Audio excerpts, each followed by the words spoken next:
लक्ष्मी का वास नहीं है, धन दौलत की कमी बनी रहती है।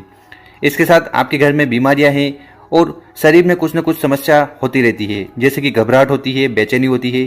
तो उसके लिए आपको ये उपाय करना है और साथ ही साथ इस उपाय को आपको विशेष कामना पूर्ति के लिए भी करना है। तो पूज्य गुरु जी की कथा को सुनकर ही ये उपाय बहुत अच्छे से समझाएंगे। उसके पहले इस वीडियो को लाइक कर दें और चैनल पर नए हो तो सब्सक्राइब जरूर करिएगा।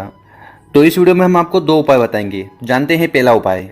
देखिए, अगर आपने सारे उपाय कर लिए, उसके बावजूद भी आपकी जो कामना है वो पूरी नहीं हुई है, इसके साथ आपके जीवन में कुछ न कुछ समस्या, कुछ न कुछ प्रॉब्लम्स आ ही रही है, या आपका जो मन है वो बेचैन रहता है, तो उसके लिए आपको ये जरूर उपाय करना चाहिए। तो इस उपाय में जो सबसे पहले सामग्री हमें चाहिए वो है गेहूं के दाने।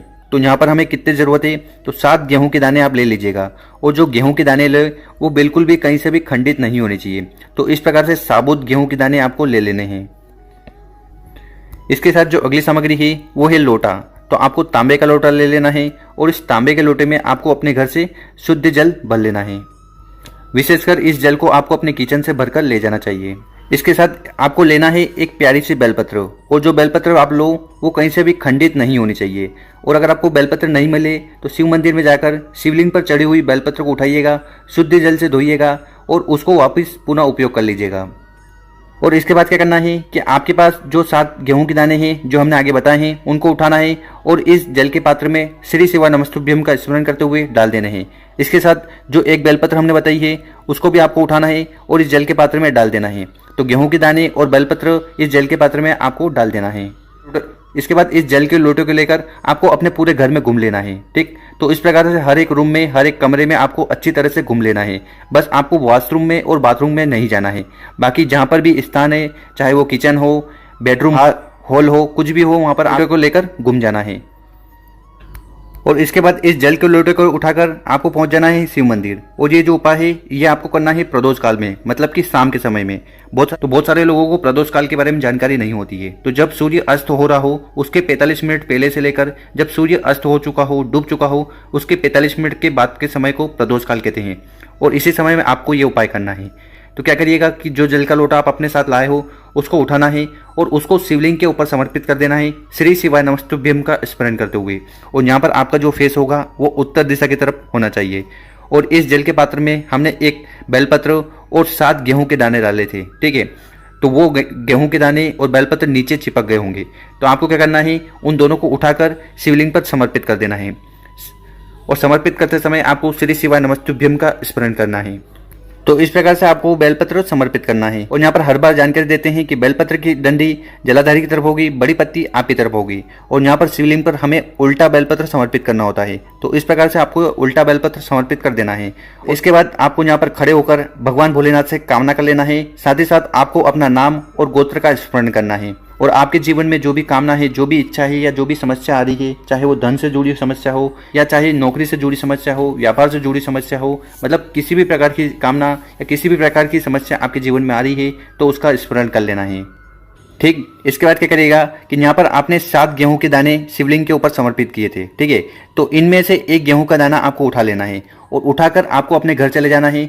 और घर में जो मंदिर होता है जहाँ पर आप पूजा अर्चना करते हैं, तो उस मंदिर में उस एक गेहूं के दाने को लाकर रख देना है। तो बस इतना सा उपाय करना है। इसके बाद आपके घर में खुशियाँ आने लगेगी या जो भी समस्या आपके घर में चल रही होगी वो धीरे धीरे खत्म होने लगेगी। अब यहाँ पर आपका सवाल होगा कि इस गेहूं के दाने को मंदिर में कितने दिन रखना है।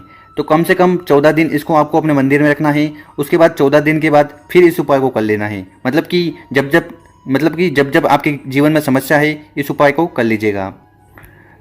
तो गुरुजी कहते हैं कि इस उपाय को करने के बाद आपके घर में धन संपदा बढ़ेगी, जो क्लेश है वो दूर होंगे, जीवन में सुख शांति और समृद्धि आएगी। तो कर देखिएगा, बहुत ही आसान सा उपाय है। अब जानते हैं गुरुजी द्वारा बताया गया दूसरा उपाय। तो इस उपाय में जो सबसे पहले सामग्री हमें चाहिए वो है बेलपत्र। तो आपको बेलपत्र लेनी है। कितनी चाहिए, मात्र एक बेलपत्र लीजिएगा। और जो बेलपत्र है वो कहीं से भी खंडित नहीं होनी चाहिए। तो इस प्रकार से एक प्यारी सी बेलपत्र ले लीजिएगा। इसके बाद जो अगली सामग्री है वो है लाल चंदन। तो आपको लाल चंदन लेना है। ठीक, और लाल चंदन अगर आपको इस प्रकार से लकड़ी मिल जाए तो इस लकड़ी को घिस लीजिएगा। ठीक है, अगर आपके घर पर सिलबट्टा हो या कुछ भी हो उस पर घिसकर इस प्रकार से पाउडर बना लीजिएगा। क्योंकि गुरुजी कहते हैं कि जब भी हम घिसकर इस प्रकार का पाउडर बनाकर उसका उपाय करते हैं तो इसका अलग ही महत्व होता है। और इसके बाद जो अगली सामग्री है वो है लोटा।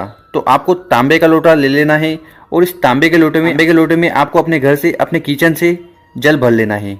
तो गुरुजी कहते हैं कि जल को किचन से इसलिए भरना चाहिए ताकि आपकी घर की जो समस्या है वो खत्म हो जाए, साथ ही साथ जो कामना है वो भी पूर्ण हो। फिर इन दोनों सामग्री को लेकर आपको पहुंच जाना है पीपल के पेड़ के नीचे। ठीक है, किस समय जाइएगा? तो ये आप किसी भी समय जा सकते हो, पर अगर आप प्रदोष के समय जाते हो, मतलब कि शाम के समय प्रदोष काल में जाते हो, तो आपको ज़्यादा लाभ मिलेगा। देखिए, आपको पता होगा कि पीपल के वृक्ष के नीचे माता लक्ष्मी का और विष्णु भगवान का वास होता है। तो यहाँ पर हम उपाय इन दोनों को प्रसन्न करने के लिए करेंगे। और इसके बाद क्या करिएगा कि जो लाल चंदन आप अपने साथ लाए हो, ठीक है, तो उसको आपको एक पात्र में डाल देना है और उसमें आपको जल डाल देना है और इस लाल चंदन का अच्छी तरह से पेस्ट बना लेना है। कितना चंदन लेना है? मात्र 1 चम्मच। ठीक, तो 1 चम्मच लेकर आपको इस प्रकार से पेस्ट बना लेना है। पेस्ट बना दिया, अब क्या करिएगा कि आपके हाथ में जो तर्जनी उंगली होती है, ठीक, जो रिंग फिंगर होती है, उसमें आपको ये लाल चंदन लेना है और जो बेलपत्र हमने बताया था उस बेलपत्र पर इस प्रकार से ओम का निर्माण कर देना है। क्या करना है? लाल चंदन को घोलकर उस बेलपत्र के ऊपर आपको ओम का निर्माण कर देना है। तो इस प्रकार से आपको ओम का निर्माण कर देना है, श्री शिवाय नमस्तुभ्यम का स्मरण करते हुए।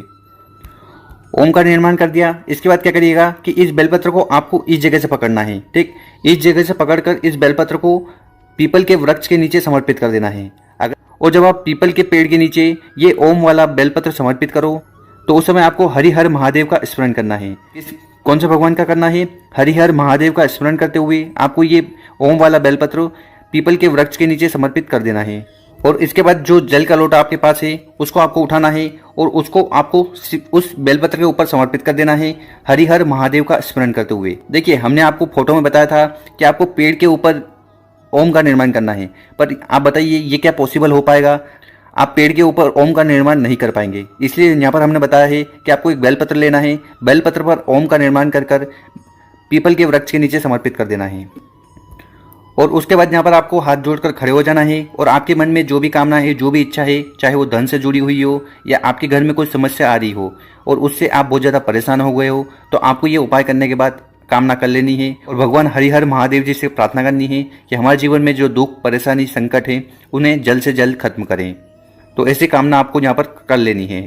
और फिर इस बेलपत्र को उठाकर आपको चले जाना है शिव मंदिर। ठीक, शिव मंदिर में जाकर सबसे पहले नॉर्थ डायरेक्शन, उत्तर दिशा की तरफ मुंह कर खड़े हो जाना है।